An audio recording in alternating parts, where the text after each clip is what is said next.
what we're going to do today is I'm going to talk a little bit about confidence. I'm going to talk about mindset, which is the foundation of effective and powerful communication. And then we're going to spend most of the time today on drills and exercises so you can actually get some practice, get some feedback, give each other feedback, and then we'll go from there, okay? So I want to start off with a very important concept that I think is not acknowledged often enough for salespeople, and that's what everybody is in this room is a salesperson, of course, right? And that is conviction. Your conviction underlies your strong and confident communication. If you don't have conviction in yourself, conviction in what you're selling, you're not going to be able to communicate in a powerful, confident, and assertive way, okay?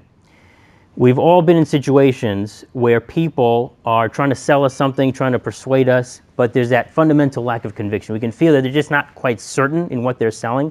If they're not certain about it, why should we be certain about it, right? So it starts internally.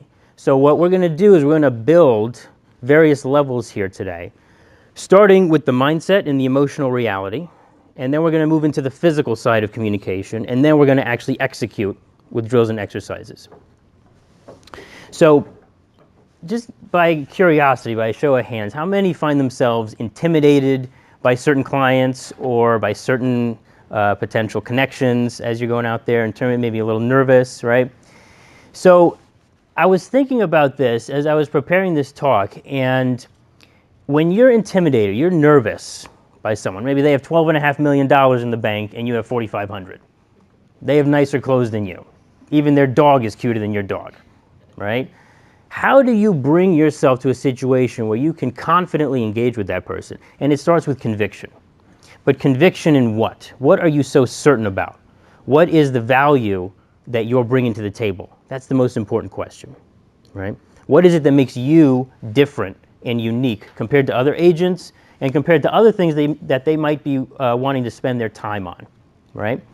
So it's critically important that each of us in this room are able to identify something specific that is unique to us, that we have value and that we have authority in. It's very good to say, I'm a real estate professional. Everybody, there's thousands of those. How many real estate agents are there in New York? Anybody know? Thousands, tens of thousands, right? Like 35,000. 35,000. So it's one thing to say I'm a real estate agent. It's another thing to say I'm a real estate agent associated with Keller Williams. It's a great brand. Right? But if I'm a seller or if I'm a buyer, why should I do business with you? That's the key question. So this is the thought process that you want to go through. Identify, first of all, what is the unique value that I'm bringing to the table, and then that's what's going to enable you to leverage that confidence so that you can bring that confidence to a seller or to a buyer, to any situation where you might find yourself nervous or intimidated, right? It starts with that mental framework. So what are some examples? You may be a really great listener. Super important in any sales job, right?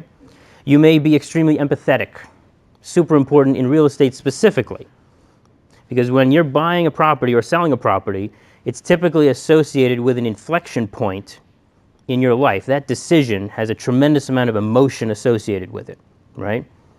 It's almost always a significant time in someone's life. So if you're able to empathize with the buyer or with the seller at that time, that's a tremendous asset that you might have. Now, maybe you're not a very empathetic person, right? Maybe you're all business. That's fine too. Maybe that's your talent. Maybe that's your skill. Maybe you have a tremendous amount of insight and deep knowledge on a particular aspect of the market or a particular part of the process of a transaction. Whatever it is, you have to take the time to identify your specific value so that you can feel that conviction when you're in front of that person. Maybe you speak Japanese, like Kay, okay? Now, does Kay have an advantage with any buyer that comes from Japan who wants to buy New York City real estate? Absolutely she does, right? Because she's fluent in Japanese. Her universe of competition just went from about 35,000 down to maybe a few hundred, just by virtue of that unique value and authority and the fact that she's able to connect with those people and those buyers on that level. I'm very happy that you brought that up. It's great because that's a major point that we want to explore. A lot of you are new to the game.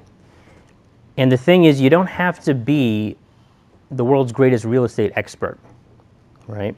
Because if you had to be the world's greatest real estate expert, no one would be able to get started by definition, right? There would be no real estate agents. Nobody would be doing deals. But your life experience, your history, your heritage, your knowledge, these are the things that give you a unique advantage, even if you're completely new, even if you just joined yesterday. Did anybody join just yesterday by any chance? Okay. That would be really cool if someone did. Right?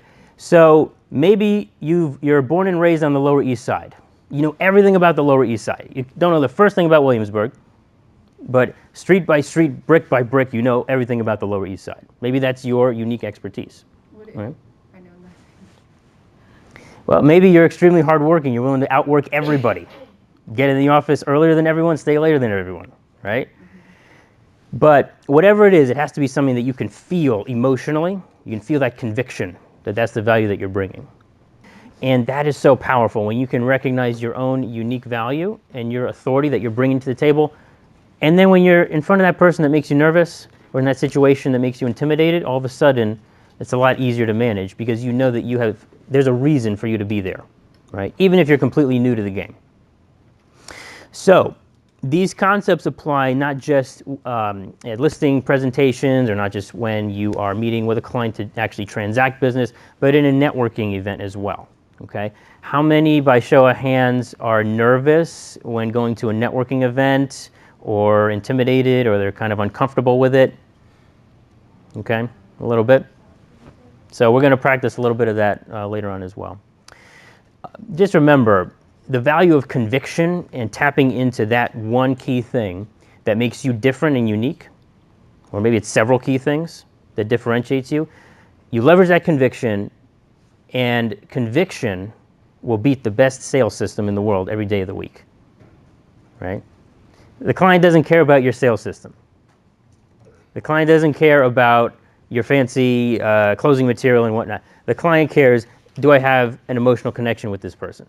Can I trust this person, right? That's powerful and effective communication. Certainly knowledge is super important. If you have knowledge and you know your market backwards and forwards, whatever your specialty is, right? Then you will have a ton more confidence going into that meeting because you know deep in your heart, you know there's no question they can possibly ask you that you can't answer, right? So that's super important. That's part of building up your confidence as well, you know, and certainly just being professional and being able to deliver that service. I wrote a blog post recently, and then we're going to get into practice in just a second, but I wrote a blog post on how much practice, how much rehearsal is necessary for a speech. This is a question that I get a lot from my clients and students, and the real answer is, of course, it depends. I mean, the worse you are at speaking, the worse you are at presenting, the more practice you need, fundamentally, right? But I wanted to go a little bit deeper. So you can check it out on my website, coolcommunicator.com. But I did some research for it. I looked at TED Talks, among other things. Some of the most successful TED Talks, millions or tens of millions of views of these TED Talks, the speakers rehearsed anywhere from 50 to 70 hours of rehearsal. 50 to 70 hours, think about that, okay?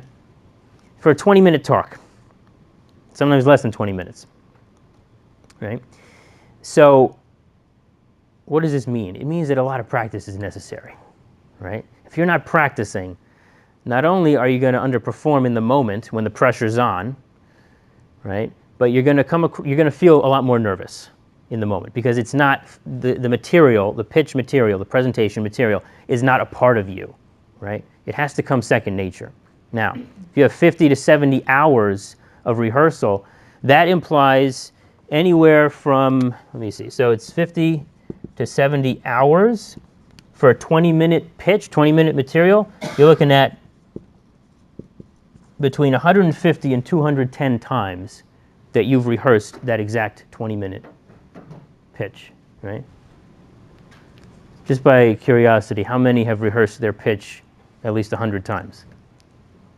Okay, a couple of you, good, good, right? That's what it takes to be completely comfortable and smooth. And remember, when you are meeting a client, it's a real-world scenario. That is also rehearsal as well. It's effectively reinforcement. Every time you do it, every time you say those things, it's reinforcing in your brain, right?